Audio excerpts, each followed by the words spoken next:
आमचे खासदार मॅडम आहेत, आमदार आहेत. आजचा महाराष्ट्रातला उद्योग भरारी हा जे 7 कार्यक्रम आम्ही नियोजित केले त्यातला 7वा कार्यक्रम आहे. आणि या कार्यक्रमाचा संकल्प असा होता की आम्ही 2.25 वर्षामध्ये महायुतीचं सरकार आल्यानंतर जे राज्य आपलं परकीय गुंतवणुकीमध्ये 3 नंबरला गेलं होतं आणि गुजरात आणि कर्नाटकमध्ये कॉम्पिटिशन होतं, ते महाराष्ट्र राज्य कशा पद्धतीनं 1 नंबरला आलेलं आहे त्याचं पुराव्यानिशी प्रेझेंटेशन आज आपण आपल्या सहित सगळ्या उद्योजकांना, आमच्या सगळ्या लाभार्थ्यांना हे केलेलं आहे. आणि परकीय गुंतवणुकीमध्ये महाराष्ट्र नंबर 1 येत असताना या 3 महिन्याचा सर्वे देखील असा आहे की पूर्ण महाराष्ट्रामध्ये 75,000 कोटीची परकीय गुंतवणूक ही महाराष्ट्रामध्ये झालेली आहे. आणि त्याच्या अगेन्स्ट 10,085 कोटी रुपये हे गुजरात आणि 8,500 कोटी रुपये कर्नाटक, म्हणजे या दोन्ही राज्यांना कोसो मैल मागे टाकून परकीय गुंतवणुकीमध्ये महाराष्ट्र नंबर 1 आहे.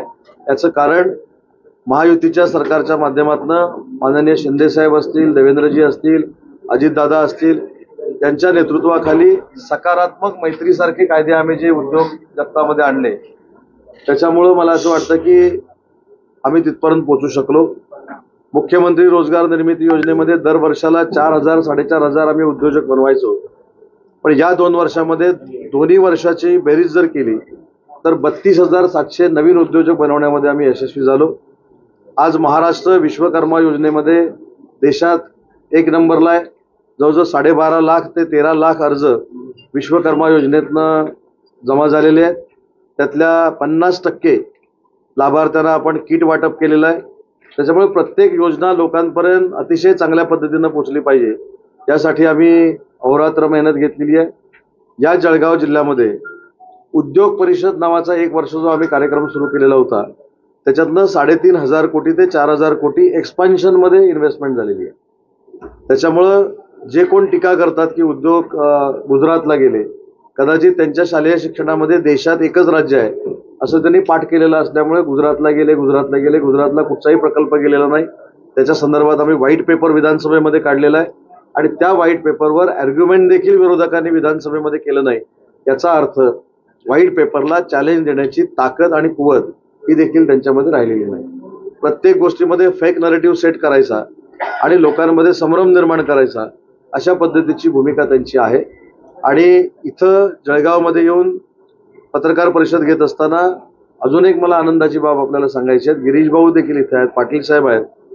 त्या सगळ्यांनी जो पाठपुरावा केला होता त्याच्यामुळं 25 कोटी रुपये खर्च करून आम्ही उद्योग भवन जळगावमध्ये बांधण्याचा निर्णय घेतलाय. त्याची वर्क ऑर्डर झाली. दोन्ही नेत्यांना मी विनंती केली की पुढच्या 2 दिवसामध्ये त्याचं भूमिपूजन करावं. ट्रक टर्मिनलची फार मोठी मागणी होती, त्याला देखील 12 ते 15 कोटी रुपये आम्ही मंजूर केले. त्याचं देखील भूमिपूजन दोघांनी करावं. त्याच्यामुळे जे काही इन्फ्रास्ट्रक्चर या संपूर्ण परिसराला पाहिजे होतं ते देखील देण्याचा निर्णय घेतलाय. D+, करण्याचा आम्ही निर्णय घेतलेला आहे. प्रादेशिक कार्यालय उद्योग भवनमध्ये असावं अशी जी मागणी होती त्याचा GR देखील आम्ही 2 दिवसात काढू. आमचे आरो 2 दिवस जळगावमध्ये येऊन बसतील. त्याच्यामुळे उद्योजकांना आणि इथल्या नागरिकांना जे काय आवश्यक आहे ते करण्याचा प्रयत्न महायुतीच्या सरकारच्या माध्यमातून झालेला आहे. MIDC मध्ये प्लॉट मिळवण्यासाठी विशिष्ट लॉबीला प्लॉट दिला जातो, काय धोरण आहे? मला असं वाटतं की हा पारंपरिक चालत आलेला एक आरोप आहे. याच्यासाठी ज्याच्यावर तो अन्याय झालेला आहे तो जर पुढे आला, त्यांनी जर आरोनच्या LIC मधनं त्यांना मिळाला नसेल, डेप्युटी CMच्या LIC मधनं त्यांना मिळालं नसेल, आमच्याकडे 3-4 टप्पे आहेत. आणि पहिली गोष्ट एक संभ्रम आपला दूर करतो की LIC ह्या आरो स्तरावर होतात, डेप्युटी CO स्तरावर होतात, जॉईंट CO स्तरावर होतात. त्याच्यानंतर जागा वाटप जे आहे ते या स्तरावर होतं. जागा वाटपाची एकही फाईल मंत्री म्हणून मंत्र्यांकडे येत नाही. त्याच्यामुळं जर आमच्या खालच्या स्तरावर LICच्या बाबतीमध्ये जर काही गडबड आहे असं तुमचं जर म्हणणं असेल तर त्यांनी पुढे येऊन तक्रार करावी, नक्की त्याच्यावर कारवाई करू. असुरांचा संवाद करायला मशाल ते हाती असं त्यांनी म्हटलेलं आहे. शिंदेच्या शिवसेनेवर निशाणा साधलेला आहे गाण्याच्या माध्यमातून. ते गाणं लॉन्च झालं. गाण्यामधनं काय निशाणा साधलं जात नाही. लोकसभेला बघितलेलं आहे त्यांनी. लोकसभेला ज्या पद्धतीनं फेक नरेटिव्ह सेट झाले त्यामुळं मुस्लिम बांधवांची आणि अन्य घटकांची मतं त्यांना मिळाली म्हणून ते गाण्यापर्यंत तरी पोहोचलेले आहेत. जर ही परिस्थिती विधानसभेमध्ये अशी राहणार नाही हे देखील त्यांना कल्पना आहे. आणि मला असं वाटतं की गाणी बिणी ही लॉन्च होत राहतात, पण 1 महिन्यापूर्वी शरद पवार साहेबांनी जी स्टेटमेंट दिली ती खरं आपण सगळ्यांनी बघितली पाहिजे. मी बघितलेली आहे, आम्ही सगळ्यांनी बघितलेली आहे. ते काय म्हणाले की मुख्यमंत्री पद हे संख्याबळावर ठरतं.